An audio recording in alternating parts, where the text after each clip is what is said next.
আপনার টাকাটা যে কোনো সময় লাগতে পারে, আবার আপনি বেশি মুনাফাও চান। সেক্ষেত্রে আপনি কি করতে পারেন? এই ধরনের প্রশ্ন আমি প্রায়ই পেয়ে থাকি। তো এই ক্ষেত্রে আমি আমার গ্রাহকদেরকে যেই সমাধানটা দিই সেটি হচ্ছে আমি তাদেরকে বলি যদি সেটা বড় বিনিয়োগ হয় তাহলে সেটাকে স্প্লিট করা। ধরুন আপনি ৩০ লক্ষ টাকা কিংবা যেটা আমাদের পরিবার সঞ্চয়পত্রে আমরা করতে পারি সর্বোচ্চ ৪৫ লক্ষ টাকা বা আমি বিনিয়োগ করব বা গ্রাহক বিনিয়োগ করবেন। গ্রাহককে আমি পরামর্শ দিই আপনার যদি ৪৫ লক্ষ টাকা বিনিয়োগ করতে হয় আপনি ৩০ লক্ষ টাকা সঞ্চয়পত্র করে ফেলুন কিংবা ২৫ লক্ষ টাকা সঞ্চয়পত্র করে ফেলুন, বাকি টাকাটুকু এফডিআর করে ফেলুন।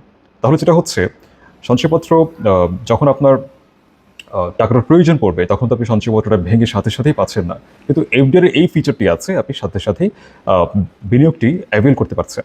আবার এফডিআর একটু বাড়তি সুবিধা আছে। সেটি কেমন?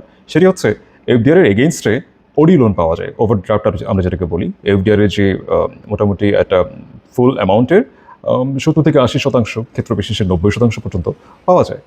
আ আবার দেখা যাচ্ছে যে এফডিআর যে আপনি যদি আপনার এফডিআর এর প্রফিটটা আপনার অ্যাকাউন্ট ক্রেডিট না করেন, তাহলে মেয়াদ উত্তীর্ণের পর অটোমেটিক্যালি আপনার মূল অ্যামাউন্টের সাথে যোগ হয়ে আবার রিনিউড হয়ে যায়। অর্থাৎ গুণোত্তর ধারায় আপনার আ লাভটি আসতে থাকে। তো এক্ষেত্রে আমি মনে করি আপনার যদি বড় ধরনের টাকা বিনিয়োগ করতে হয়, আপনি টাকাটা যেকোনো সময় অ্যাভেইল করতে চাচ্ছেন, আবার একই সাথে আপনি চাচ্ছেন যে আপনি যেন মুনাফাটা বেশি পান। তাহলে আপনার বিনিয়োগটা স্প্লিট করে যদি আপনি করতে পারেন, একটা অংশ সঞ্চয়পত্র এবং আরেকটি অংশ এফডিআর, তাহলেই আপনার জন্য বুদ্ধিমানের কাজ হবে। ধন্যবাদ।